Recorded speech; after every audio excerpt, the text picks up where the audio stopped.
రేపు 1,00,000 వరకు ఉన్న రైతు రుణాలు మాఫీ చేస్తామని సీఎం రేవంత్ రెడ్డి తెలిపారు. సాయంత్రం 4 గంటలకు నేరుగా రైతు ఖాతాల్లో జమ చేస్తామన్నారు రేవంత్ రెడ్డి. నెలాఖరులోగా 1,50,000 వరకు, ఆగస్టులో 2 లక్షల రుణమాఫీ జరుగుతుందని తెలిపారు.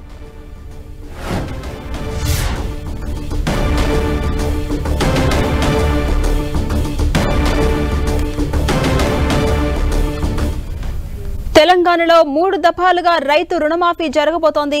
రేపు 1,00,000 వరకు ఉన్న రైతు రుణాలు మాఫీ చేస్తామని ఇప్పటికే సీఎం రేవంత్ రెడ్డి తెలిపారు. సాయంత్రం 4 గంటలకు నేరుగా రైతుల ఖాతాల్లో జమ చేస్తామన్నారు సీఎం. నెలాఖరులోగా 1,50,000 వరకు, ఆగస్టులో 2 లక్షల రుణాలు మాఫీ జరుగుతుందని తెలిపారు CM Revanth Reddy.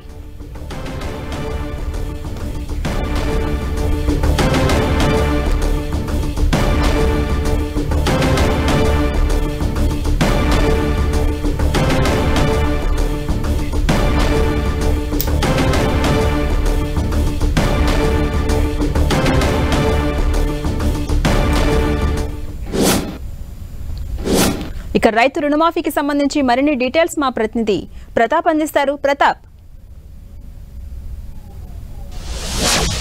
CM Revanth Reddy TPCC కార్యవర్గ సమావేశంలో చాలా కీలకమైన కామెంట్స్ చేయడం జరిగింది. రైతు రుణమాఫీకి సంబంధించి కాంగ్రెస్ ప్రభుత్వం ఏదైతే చెప్పిందో అది మాట తూచ తప్పకుండా కూడా అమలు చేస్తున్నట్టు కూడా అంశాన్ని ప్రస్తావించారు. ముఖ్యంగా రేపు నుంచి కూడా ఈ రైతు రుణమాఫీకి సంబంధించి ₹1,00,000 వరకు ఏవైతే రుణాలు ఉన్నాయో వాటి అన్నిటి కూడా మాఫీ చేయబోతున్నాం. మొదటగా ₹1,00,000 వరకు ఉన్న రుణాలన్నిటి కూడా వరుసగా నెలాఖరు లోపు కూడా మాఫీ కాబోతున్నాయి. ముఖ్యంగా 7,000 కోట్లు ఇప్పటికే వాటికి అడ్జస్ట్మెంట్ చేయడం జరిగింది. రేపటి నుంచి కూడా ఇవన్నీ కూడా పడుతున్నాయి కాబట్టి వీటిని జనంలోకి విస్తృతంగా తీసుకెళ్లాలి. ఖచ్చితంగా ఏదైతే కామెంట్ చెప్పారో ఎన్నికల సందర్భంగా హామీ ఇవ్వడం జరిగిందో 2 లక్షల వరకు రుణాలు వారి అన్నిటి కూడా ఖచ్చితంగా అమలు చేసి తీరబోతున్నామంటూ కూడా చెప్పడం జరిగింది. 2022 వరంగల్లో మే 6న వరంగల్లో ఏదైతే రాహుల్ గాంధీ డిక్లరేషన్ ప్రకటించారో, రైతు డిక్లరేషన్ లో చెప్పిన విధంగా 2 లక్షల వరకు రుణమాఫీ చేసి చూపిస్తాము. ఆగస్టు 15 లోపు వరకు డెడ్ లైన్ పెట్టినప్పటికీ ఆగస్టు కంటే ముందే వాటిని అమలు చేసి తీరుతున్నాం. కాబట్టి కాంగ్రెస్ పార్టీ ముఖ్యంగా సోనియా గాంధీ కుటుంబం ఏదైతే చెప్పిందో అది ఒక శిలాశాస్త్రం చట్టం అది అని కూడా చెప్పడం జరిగింది. వారు చెప్పింది మాటను ఖచ్చితంగా కాంగ్రెస్ పార్టీ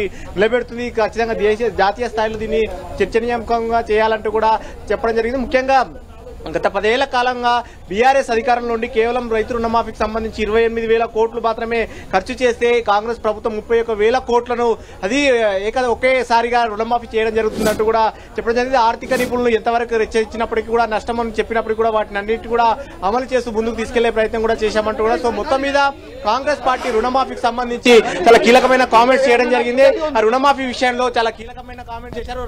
ఎంపీ చాపల కిరణ్ ఉన్నారు, ఎంపీతో మనం మాట్లాడదాం. ఎంపీ గారు చెప్పండి, మీకు సీఎం ఏమేమి దిశానిర్దేశం చేశారు? ముఖ్యంగా రుణమాఫీ అనేది కాంగ్రెస్ పార్టీ 2 లక్షల రుణమాఫీకి కట్టుబడి ఉంది. రేషన్ కార్డు అనేది లేని వారికి రాదు అని చెప్పి ఏదైతే దుష్ప్రచారం చేస్తారో అది కాదు. రేషన్ కార్డు అనేది ఒక ఫ్యామిలీని ఒక యూనిట్ కింద తీసుకుంటున్నాం కాబట్టి రేషన్ కార్డు ఉన్న వాళ్ళు రేషన్ కార్డు డీటెయిల్స్ ఇవ్వమని అడుగుతుర్రు. దీన్ని బీఆర్ఎస్ ప్రభుత్వం ఎట్టి పరిస్థితుల్లో తప్పుదో పట్టియాలి, ప్రజలలో ఒక అపోహ కల్పించాలన్న ఆలోచనతోటి ఈ ప్రచారం స్టార్ట్ చేస్తారు. మీరు ఇచ్చిన జీవోలలో పీఎం కిసాన్ గానీ రేషన్ కార్డు అనేది అంశాన్ని ప్రస్తావించినప్పటికీ అదే ఆ విషయాన్ని గందరగోళం నెలకొన్నట్టుగా కూడా అదే ఆ విషయాన్ని పట్టుకొని ప్రతిపక్ష పార్టీలు జనంలోకి వెళ్తున్నారు. ఈ రోజు మీటింగ్ పెట్టింది కూడా అందుకే. మనం ఏదైతే పదే ప్రెస్ నోట్ రిలీజ్ చేస్తున్నామో, పదే క్లారిటీ ఇచ్చినామో, నిన్న పొద్దున న్యూస్ పేపర్లలో కూడా ఫుల్ క్లారిటీ ఉంది. కానీ నాయకులు కూడా ప్రచారం చేయాల్సిన అవసరం ఉంది.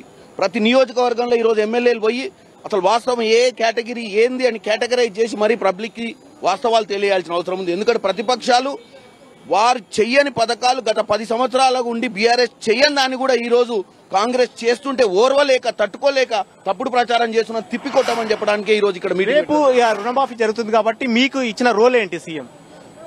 సీఎం గారు రుణమాఫీ ఇచ్చేటప్పుడు ప్రతి ఎమ్మెల్యేను కూడా వారి గెలిచిన ఎమ్మెల్యేలను, ఓడిపోయిన ఎమ్మెల్యేలను వారి కాన్స్టిట్యున్సీలో ఉండి ఆ పథకం లాంచింగ్ ఎట్లా నడుస్తుంది, లబ్ధిదారులకు కరెక్ట్ గా వస్తున్నాయా, ఏదైనా మిస్యూజ్ అవుతున్నాయా, వచ్చే కన్ఫ్యూజన్స్ ఏమైనా ఉంటే ఆ కన్ఫ్యూజన్స్ ని క్లియర్ చేసే విధంగా మనల్ని ముందుకోమని చెప్పి మా అందరికి దిశానిర్దేశం ఇచ్చారు. ముఖ్యంగా ఎంపీలకు కూడా ఒక గురుతర బాధ్యత పెట్టేట్టున్నారు. మీరు కూడా ఒక ఎంపీ, భువనగిరి ఎంపీగా గెలిచారు. మీకు సంబంధించి అంటే జాతీయ స్థాయిలో ప్రచారానికి సంబంధించి గతంలో రాజశేఖర రెడ్డి అంటే ఉచిత విద్యుత్, ఇంద్రమ్మ ఇండ్లు, ఆరోగ్యశ్రీ ఎట్లా ఉండేనో ఇప్పుడు కూడా కాంగ్రెస్ ప్రభుత్వం అంటే కూడా ఉచిత విద్యుత్ అనే రుణమాఫీకి సంబంధించి కూడా చర్చ జరగాలని కూడా ఈ అంశాన్ని ఎంపీలుగా మీరు కూడా తీసుకెళ్లాలని కూడా మీకు కూడా చెప్పినట్టుగా కూడా చెప్తుంది.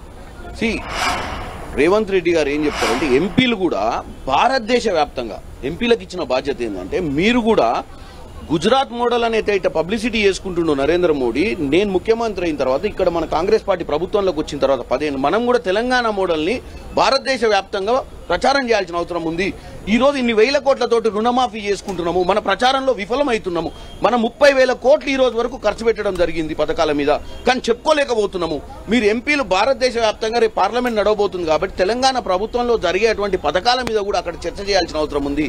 భారతదేశ వ్యాప్తంగా కూడా తెలంగాణ ప్రభుత్వం తీసుకుంటున్న నిర్ణయాల మీద దేశ ప్రజలకు తెలియాల్సిన అవసరం ఉంది. ఎంత మంచి సుపరిపాలన అందిస్తున్నామో ఈ రోజు మనము భారతదేశ వ్యాప్తంగా అన్ని పార్టీలకు తెలియజేయాల్సిన అవసరం ఉందని మాకు ఒక దిశానిర్దేశం ఇచ్చారు. ఇది మొత్తం మీద ఈ రోజు కార్యవర్గ సమావేశంలో ఎంపీలకు, ఎమ్మెల్యేలకు కానీ ఎమ్మెల్సీలకు కానీ చాలా కీలకమైన దిశానిర్దేశం చేయడం జరిగింది. ముఖ్యంగా ఈ 7 నెలల కాలంలోనే 30,000 కోట్లు ప్రజా సంక్షేమానికి వెచ్చించడం జరిగింది. 30,000 కోట్లు అంటే మామూలు విషయం కాదు. ముఖ్యంగా ఆర్టీసీకి కానీ, ప్రజా రవాణా విషయంలో కానీ, గృహజ్యోతికి కానీ అట్లా అన్ని రకాలకు సంబంధించి కూడా దాదాపు 30,000 కోట్లు ఖర్చు చేసినట్టుగా కూడా లెక్కలను కూడా వరుసగా ఒక్కొక్క దానిపై ఒక్కొక్క స్కీమ్ కింద ఖర్చు చేశామని అన్ని కూడా వివరించడం జరిగింది. 30,000 కోట్లు చేశాం. మరో రుణమాఫీకి సంబంధించి కూడా దాదాపు 30,000 కోట్లు కూడా ఖర్చు చేయబోతున్నాం. కాబట్టి వీటన్నిటిని కూడా దేశవ్యాప్తంగా చర్చ జరగాలి ఖచ్చితంగా అంటూ కూడా ఇప్పుడు జరిగింది. కొంతమంది కాంగ్రెస్ నేతలు కూడా సీఎం రేవంత్ రెడ్డి అంటే రుణమాఫీ సందర్భంగా ప్రకటన చేసిన సందర్భంగా సీఎం రేవంత్ రెడ్డితో పాటు బట్టి విక్రమార్క చిత్రపటానికి కూడా పాలాభిషేకం కూడా చేస్తున్నారు. ఒక సంబరాలను రేపటి నుంచి స్టార్ట్ చేయాలని ఒకవైపు సీఎం చెప్పిన నేపథ్యంలో రేపటి కంటే ముందే ఈ రోజు నుంచే సంబరాలను కూడా ప్రారంభించారు. ఇక్కడ ప్రజాభవన్ వద్దే పాలాభిషేకం కూడా చేసిన పరిస్థితి. సీఎం రేవంత్ రెడ్డితో పాటు బట్టి విక్రమార్క చిత్రపటానికి ఫ్లెక్సీలకు పాలాభిషేకం చేస్తూ సంబరాలను ఇప్పుడే మొదటిగా స్టార్ట్ చేయడం జరిగింది. సో మొత్తం మీద రేపు ఏవైతే రుణమాఫీకి సంబంధించి ప్రజావేదికల వద్ద కూడా స్వయంగా తానే కనెక్ట్ అవుతాను, రైతు వేదికల వద్ద కూడా తాను కనెక్ట్ అవుతాను.